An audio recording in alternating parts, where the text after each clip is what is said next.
ఇప్పుడే country delight యాప్ని download చేసుకోండి. Download the country delight app now.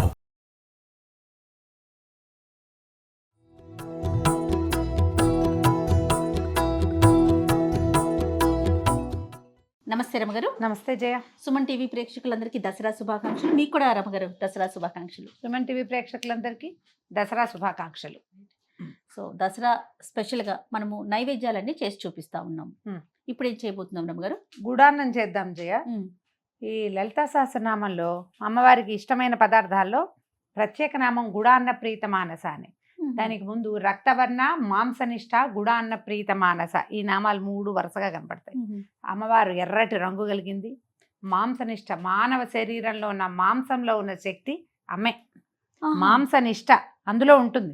మనకి కండ ఉండాలి కదా, కండ ఉంటేనే కదా మనిషి. అవునండి, కండ కలిగిన వాడే మనిషి. అవును. ఆ కండలో అంటే మాంసంలో అమ్మ కొలువై ఉంటుంది. మనం ఇచ్చే మనకి శక్తి వచ్చేది ఆమె వల్లే. దాంట్లో తర్వాత పార్ట్ ఏం చెప్పారు? గుడాన్న ప్రీత మానస చెప్తారు. చాలా బలవంతవర్ధకమైన ఆహారాల్లో గుడాన్నం ఒకటి. మామూలుగా మనం చక్కెర పొంగలి, తర్వాత ఏమో పాయసం అవి చేస్తామా, అవి అరుగుదలకి రావంటారు. కొంత బాగా నెయ్యి, కొబ్బరి వేస్తాం దాంట్లో చక్కెర పొంగల్లో కదా ఒకటి. తర్వాత ఏమో పాయసంలో పాలు గీలు పోస్తాం. సాయంకాలం తింటే అరుగుదలకి రాదు. కానీ ఈ గుడాన్నంలో అమ్మవార్ల దేవాలయాల్లో ప్రత్యేకంగా అన్నం వండి దాని నిండా బెల్లం పోసి కుమ్ముతారు. బాగా కుమ్మేసి దాంట్లో మరి సరిపడా నెయ్యి వేసి నివేదన చేస్తారు.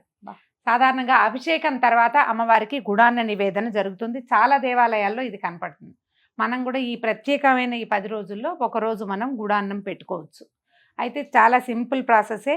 ఎంత వండదలుచుకున్నామో ఆ గ్లాసెడ్ బియ్యము, ఆ గ్లాస్ కంటే కొద్దిగా ఎక్కువ బెల్లం, బియ్యం కన్నా ఎక్కువ బెల్లం, కొంచెం బెల్లం కొద్దిగా ఎక్కువ, కొద్దిగా ఒక చిన్న కప్పు నెయ్యి. మనం ఉడికేటప్పుడు నెయ్యి వేయాల్సిన అవసరం లేదు. బియ్యం శుభ్రంగా కడిగి ఒక 10 నిమిషాలు నానబెట్టండి, సులువుగా ఉడుకుతుంది. తర్వాత చక్కగా 1కి 3 నీళ్ళు పోసి పొయ్యి ఎక్కిచ్చేసేయటం. అన్నం ఉడుకు పట్టి బాగా మెత్తబడిన తర్వాత బెల్లం పోసేయాలి. దాంట్లో పోసేసి ఒక గరిటెతోటి కింద నుంచి పై దాకా కలిపేసి సన్నని మంట మీద మూత పెట్టి ఉడకనివ్వాలి. అంటే బెల్లంతో అన్నం ఉడుకుతుందన్నమాట. తర్వాత ఏముంది, దింపాక ఉడికిపోయినాక దింపి నెయ్యి వేసి కొంచెం ఏలక పొడి వేసి అమ్మవారికి నివేదన చేయటమే. చాలా సింపుల్ ఇది. కానీ దీని నివేదన, వినిమయము 2 అత్యవసరమైనవి. దసరా 10 రోజుల్లో ఒక రోజు తప్పకుండా ఇది చేసుకోవాలి. ఓకే అండి. బియ్యం ఆల్రెడీ 1 కప్పు బియ్యం కడిగి మంచినీళ్ళల్లో వేసి పెట్టాను. బియ్యం పెట్టుకుందాం స్టవ్ మీద.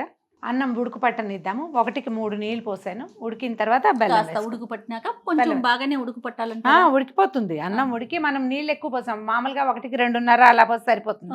3 పోసాం కదా. అన్నం కొంచెం మృదువుగా ఉడకకపోతే బెల్లం తగలంగానే ఇక ఉడకటం మానేస్తుంది, బొణిగలుగా ఉండిపోతుంది. అలా కాదు, మృదువుగా అవ్వాలి మనకి. అందుకని ఉడకనివ్వాలి. ఓకే అండి. సరే, ముందు మూత పెట్టండి. పొంగొచ్చాక మూత తీస్తే సరిపోతుంది. లేదా ఇలా ఓపెన్ గా ఉడకబెట్టినా సరిపోతుంది. కొంచెం విశాలమైన గిన్నె పెట్టుకోమన్నారా? మీకు ఇంకా ఈజీ మెథడ్ ఇంకొకటి చెప్తా. చిన్న కుక్కర్ ఉంటే కుక్కర్లో పోసేసి 1కి 2.5 అట్లా పోసేయండి. కుక్కర్ 3 విజిల్స్ రానిచ్చి మూత తీసాక బెల్లం వేసి కుమ్మేసి ఉడకనివ్వచ్చు. అది కూడా చేయొచ్చు. ఓకే. మనకేంటంటే ఉడుకు చివరికి వచ్చాక మూత పెడితే ఏమంటే చక్కగా గుంబనగా బాగా అవుతుంది అనమాట. లేకపోతే డ్రైగా అలా ఉంటుంది. పై భాగం అంతా కొద్దిపాటి తడి ఉంది. ఈ మాత్రం తడి ఉన్నా పర్వాలేదు. అన్నం ఉడికితే కనుక మనం బెల్లం వేసుకోవచ్చు. అప్పుడు మరీ టంగురాముడిలాగా అవ్వకుండా కొంచెం. ఇప్పుడు ఏం చేద్దామంటే బెల్లమా ఒక గ్లాసుకి అంటే మనం ఎంత పెట్టుకున్నామో దాని మీద ఇంకొక పావు, ఆరక్కర్లేదు, పావు పోస్తే సరిపోతుంది. బెల్లం కొంచెం తీపి తక్కువగా ఉంది, అంత తీగా లేదు అనిపిస్తే మీరు ఒకవేళ వినిమయానికి కొంచెం తీగా ఉండాలి, మేము ఇంకా తీపిగా వాడతాము అంటే వేసుకోండి ఇంకో కొంచెము, లేకపోతే అక్కర్లేదు. ఏదో బెల్లం కొంచెం మట్టి మశానం లేకుండా కాస్త బాగున్నది చూడండి. ఓవేళ మీకు దీని మీద అనుమానం ఉంటే ఒక్కొక్కసారి బెల్లం తాలూకు శీలం మీద మనకి చాలా డౌట్లు వస్తాయి. దాంట్లో రాళ్ళు రప్పలు గడ్డి ఉన్నాయంటే చక్కగా ఒక గిన్నెలో నీళ్ళు పెట్టడం, పక్కన పెట్టడం, కరగబెట్టి పోసుకోవటం. అప్పుడు ఇంకా తొందరగా కూడా అవుతుంది. చూడు, ఇప్పుడు ఏం చేద్దామంటే అడుగు నుంచి ఓసారి కదిపి ఈ బెల్లం అడుగుకి వెళ్ళిపోయి అడుగు నుంచి కరుగుతూ వస్తుంది అన్నమాట. చిన్న పాత్ర అయితే ఇందులో సగం ఉండేవాళ్ళం చక్కగా.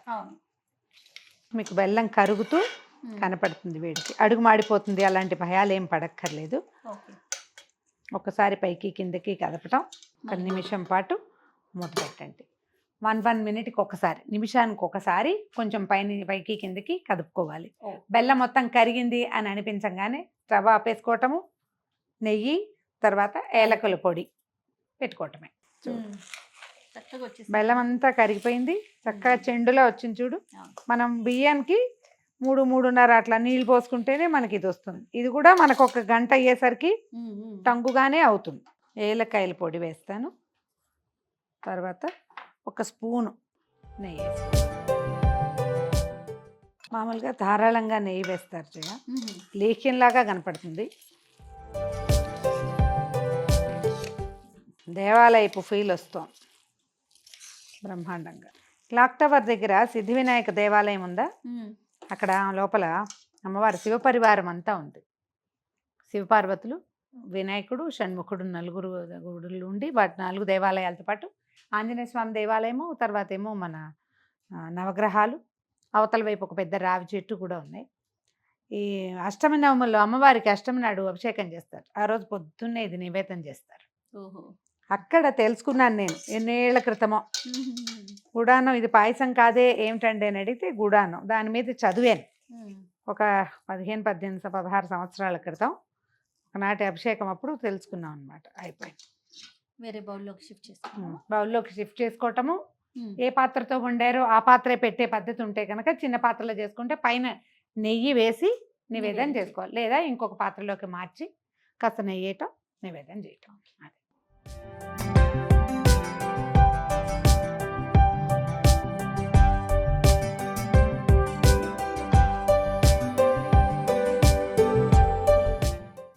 బెల్లం ఎంత మంచి రంగు గల బెల్లం అయితే అంత బాగుంది. మనకి ఇది రంగు చక్కగా వస్తుందన్నమాట.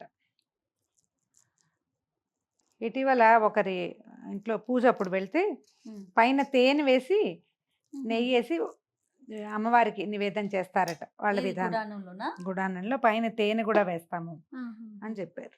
జీడిపప్పులు అవి సాధారణంగా వేయరు. మనం స్నేహితులు ఎవరైనా వస్తారు, ఇంకా ప్రసాదం రుచికరంగా కుదరాలంటే కాసిన జీడిపప్పులు అవి వేయించి వేసుకోవచ్చు, లేకపోతే ఇంత ప్లెయిన్ గుడాన్నాన్ని మనం నివేదన చేసుకోవచ్చు. ఘుమఘుమలాడే గుడాన్నం. ఓకే. అమ్మవారికి చక్కగా నైవేద్యం పెట్టుకొని ఒక దండం పెట్టుకుంటే అయిపోతుంది. మరొకసారి సుమన్ టీవీ ప్రేక్షకులందరికీ దసరా శుభాకాంక్షలు.